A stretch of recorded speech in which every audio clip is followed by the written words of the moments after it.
Guys, how's it going? So we are going to be doing another post-Nerf class setup, and we are looking at the Grau assault rifle. You know, they hit us with like, they added more recoil to this bad boy. Like, I think once you get past so many bullets is when the recoil is supposed to kick in. It's got damage range reduction. They took and dicked around some of the barrels and all the stuff that went down with the no stock attachment.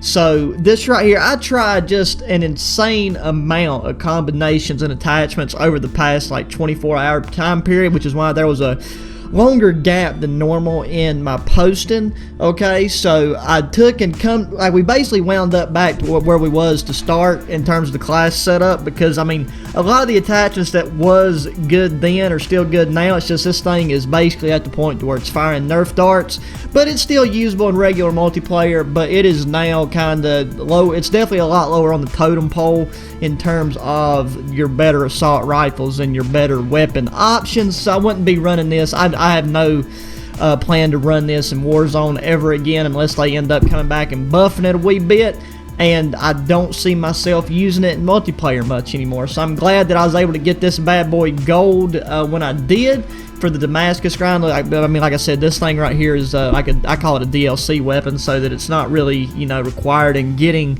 your weapons Damascus. But it was a great gun to use whenever it was in its prime. Now we're going to be going to the muzzle, starting her off with a monolithic suppressor. Now, even though they done what they done to the Tempest Archangel barrel, because of that damage reduction that they done, you still need it and the monolithic suppressor to take advantage of its range and still be able to kill people at a distance. Because I tried the other barrels, and just on shoot house, on that middle engagement where you post up on the wall, even though that's really not that far away, I swear I was getting like 5-6 hit markers on people's face, and that's what I'm saying. I mean, you're straight up shooting Nerf darts at people. Now we're going to be sticking with the Commando foregrip because it doesn't hurt your mobility as much as your vertical foregrips, and since we're keeping the stock on it, we're going to be keeping the standard stock option. You're still able to manage the recoil very well by the time we get done with this. Now, to aid in our ADS time and sprint fire speed, we're going to be throwing on that XRK Void 2 grip.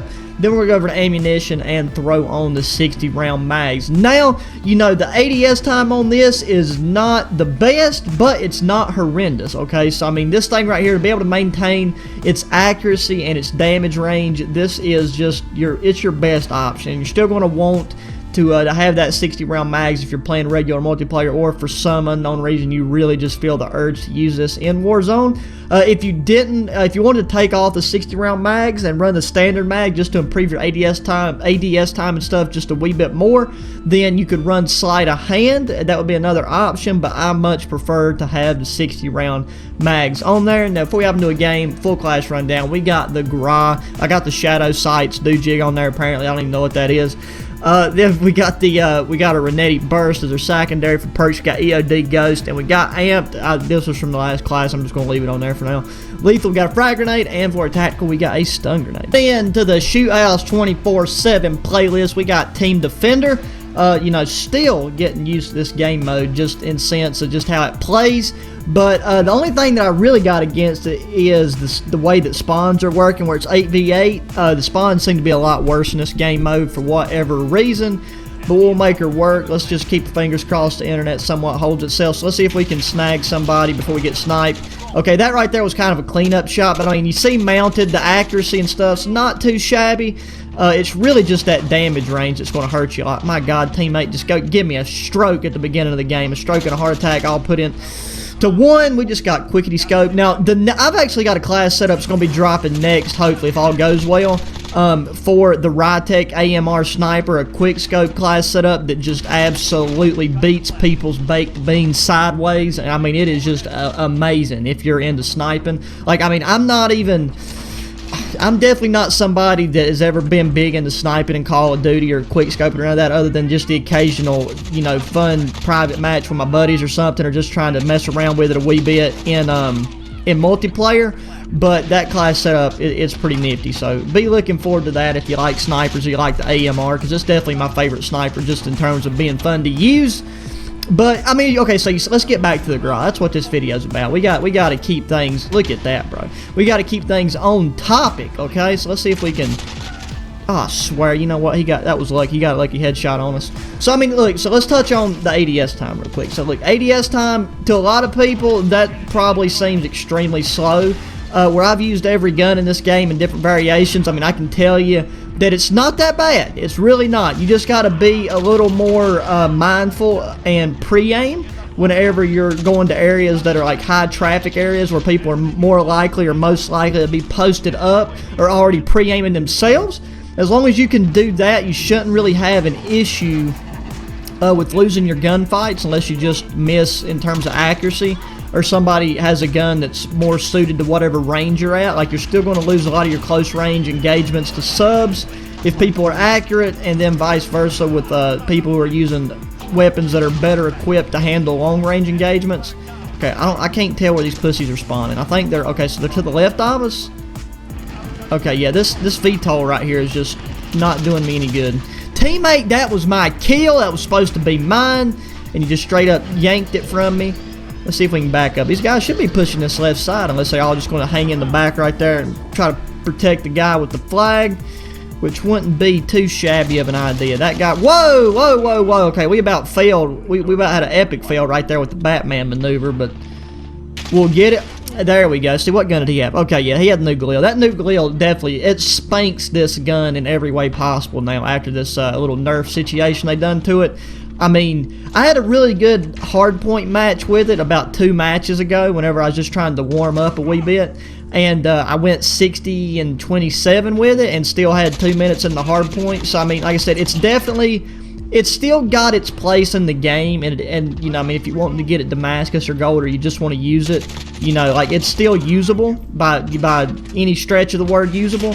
It's just not something that you're gonna enjoy using as much as you did back whenever it is what it was, because it was probably the most overpowered AR in the game at the time. And then, you know, everybody was whining and complaining about it, especially in Warzone.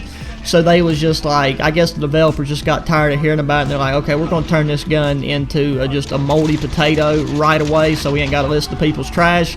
But there's always going to be a gun or guns in one category or every category that is the dominant weapon, and obviously people that play the game and do their research are going to be using that weapon, especially if they're trying to have the best experience possible. Now, I know that makes it frustrating if you're wanting to use other weapons, or you're, you know, on a camo grind or whatever, but that's just part of the game, you know what I'm saying? Like, I mean, I definitely think there needs to be a balance, but you don't want this stuff to end up like NASCAR where everybody's running the exact same thing, you know, where every weapon's the exact same weapon, and then you basically just running in circles in terms of gameplay, if you get what I'm saying.